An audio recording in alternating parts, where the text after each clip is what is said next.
آج کی اس ویڈیو میں بات کریں گے ایک ایسے عجیب و غریب جنازے کے بارے میں، ایک ایسے رئیس آدمی کا جنازہ جسے پڑھانے کے لیے ہر مولوی انکار کر دیتا ہے۔ میں اس کا جنازہ نہیں پڑھاؤں گا، میں اس کا جنازہ نہیں پڑھا سکتا۔ تو کیا ہے پوری بات، آئیے جانتے ہیں اس ویڈیو کے اندر۔ کسی شہر میں ایک ایسا آدمی رہتا تھا جس کے پاس اللہ کا دیا ہوا سب کچھ تھا۔ اللہ نے اس کو دولت، عزت، شہرت، اولاد، الغرض دنیا کی ہر نعمت سے نوازا تھا۔ ان سب کے باوجود یہ ایک نیک، ایماندار اور اللہ والا انسان تھا۔ اپنی دولت کا زیادہ تر حصہ غریبوں، مسکینوں، یتیموں پر خرچ کر دیتا اور غریبوں کی مدد کرتا تھا۔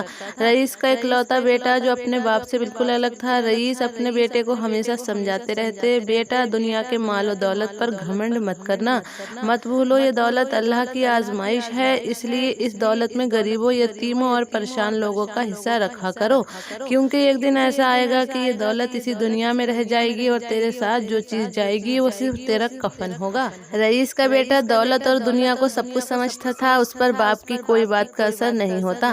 وقت گزرتا گیا، ایک وقت ایسا آیا کہ رئیس سخت بیمار ہو گیا۔ کافی علاج کے بعد بھی کوئی بہتری نہ آ پائی۔ ایک دن رئیس نے اپنے منشی کو بلایا اور ان کو ایک خط کا لفافہ دیا اور کہا، منشی یہ خط کا لفافہ میرے بیٹے کو اس وقت دینا جب میرا جنازہ قبرستان میں رکھا جائے۔ مرنے سے پہلے اس نے اپنے بیٹے کو بلایا اور کہا، بیٹا میری ایک آخری خواہش ہے، جب میں مر جاؤں تو مجھے میرے پرانے موزے پہنا کر دفن کرنا، یہی میری آخری خواہش ہے اور مجھے یقین ہے کہ تو میری آخری خواہش ضرور پوری کرے گا۔ باپ نے بیٹے سے وعدہ لیا، بیٹے نے بھی باپ کو یقین دلایا کہ وہ ان کی یہ خواہش ضرور پوری کرے گا۔ اس کے بعد اس رئیس کا انتقال ہو گیا۔ رئیس کی لاش کو غسل دیا گیا، کفن پہنانے کے ساتھ بیٹے نے باپ کی خواہش کے مطابق اسے پرانے موزے پہنا دیے۔ جنازہ قبرستان میں لایا گیا، کافی تعداد میں لوگ جنازہ پڑھنے کے لیے آئے ہوئے تھے۔ شہر کا بہترین مولوی ان کے نماز جنازہ پڑھانے آیا، مگر جب معلوم ہوا کہ لاش کو موزے پہنائے گئے ہیں تو مولوی نے جنازہ پڑھانے سے صاف انکار کر دیا۔ رئیس کے بیٹے کو بلا کر کہا، یہ شریعت کے خلاف ہے، شریعت اس کی اجازت نہیں دیتی، لہٰذا میت سے موزے اتارنے پڑیں گے۔ مگر بیٹے نے مولوی کی بات ماننے سے صاف انکار کر دیا۔ رئیس کے بیٹے نے کہا، یہ میرے باپ کی آخری خواہش تھی جو انہوں نے مرنے سے پہلے مجھ سے وعدہ لیا تھا، لہٰذا یہ خواہش میں ضرور پوری کروں گا۔ اب قبرستان میں ایک مسئلہ بن گیا، سب لوگ رئیس کے بیٹے کو سمجھا رہے تھے مگر وہ کسی کی بات نہیں مان رہا تھا۔ انہوں نے شہر کے بڑے بڑے علماء اکرام سے رابطہ کیا اور ان کو پیسوں کی لالچ دی کہ وہ نماز جنازہ پڑھائیں، مگر شہر کے کسی بھی عالم نے اس کی بات نہیں سنی۔ ہر ایک نے یہی کہا، یہ شریعت کے خلاف ہے، مردے کے ساتھ سوائے کفن کے کوئی چیز نہیں جا سکتی۔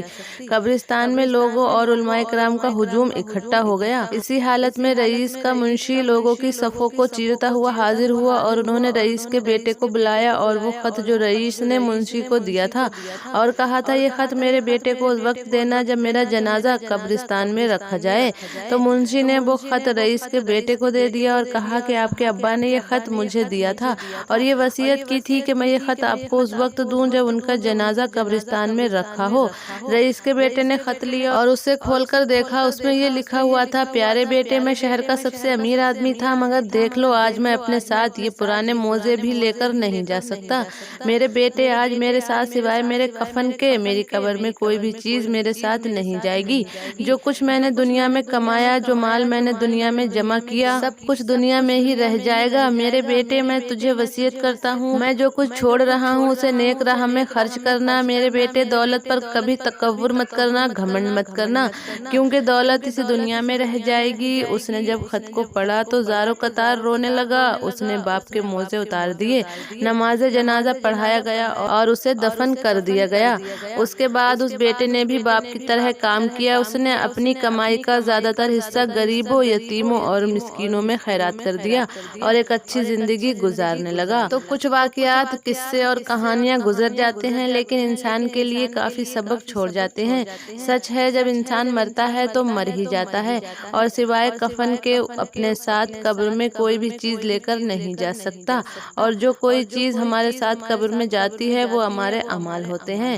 تو آخر میں اللہ رب العزت سے دعا ہے، اللہ ہمیں نیک اعمال کرنے اور برائی سے بچنے اور بچانے کی توفیق عطا فرمائے، آمین یا رب العالمین۔